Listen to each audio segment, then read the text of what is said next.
అన్ని జన్మలలోనూ మానవ జన్మ ఉత్తమమైనది, దుర్లభమైనది. జన్మలు మూడు రకాలు: దేవ జన్మ, మానవ జన్మ, జంతు జన్మ. జన్మలు ఎలా వస్తాయి అంటే, మానవుడు తన జీవిత కాలంలో అనేక కర్మలు చేస్తుంటాడు. ఆ కర్మలకు ఫలితాలను అనుభవించాలి. వాటినే కర్మ ఫలాలు అంటారు.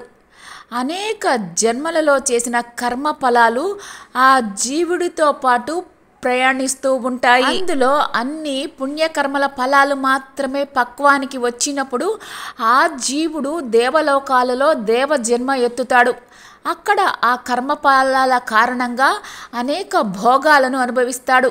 అది భోగభూమి కాబట్టి అక్కడ అతడికి ఏ కర్మలు చేసే అధికారం లేదు.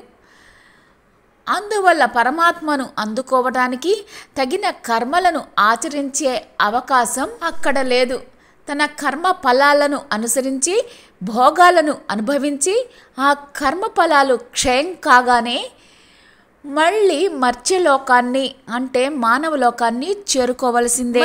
మరలా మానవ జన్మనో జంతు జన్మనో ఎత్తవలసిందే. ఈ దేవ జన్మలో కేవలం మనోబుద్ధులు ఉంటాయి, కానీ కర్మ చేయటానికి సాధనమైన స్థూల శరీరం ఉండదు.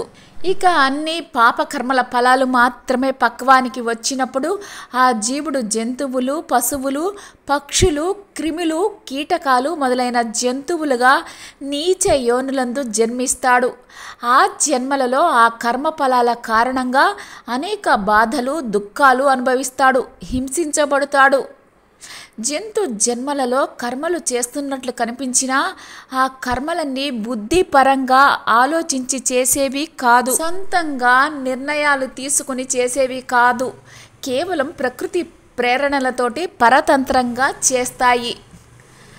ఈ జన్మలలో శరీరం, మనసు ఉంటాయి, కానీ బుద్ధి మాత్రం ఉండదు. కాబట్టి ఈ నీచ జన్మలలో కేవలం కర్మ ఫలాలు అనుభవించటమే కానీ పరమాత్మను అందుకోవటానికి తగిన జ్ఞానాన్ని పొందే అవకాశం లేదు. కాబట్టి భగవత్ సాక్షాత్కారానికి జంతు జన్మ ఉపయోగపడదు. ఇక పుణ్య పాప కర్మల ఫలాలు మిశ్రమంగా పక్వానికి వచ్చినప్పుడు ఆ జీవుడు మానవ జన్మ ఎత్తడం జరుగుతుంది. ఈ జన్మలలో పుణ్యకర్మల ఫలాల కారణంగా సుఖాలు, భోగాలు, ఆనందం అనుభవిస్తాడు. పాపకర్మ ఫలాల కారణంగా దుఃఖాలు, బాధలు అనుభవిస్తాడు. కొత్తగా కర్మలు చేసే అధికారం కూడా మానవ జన్మలో ఉంటుంది. శరీరం, మనసు, బుద్ధి మూడు ఉంటాయి.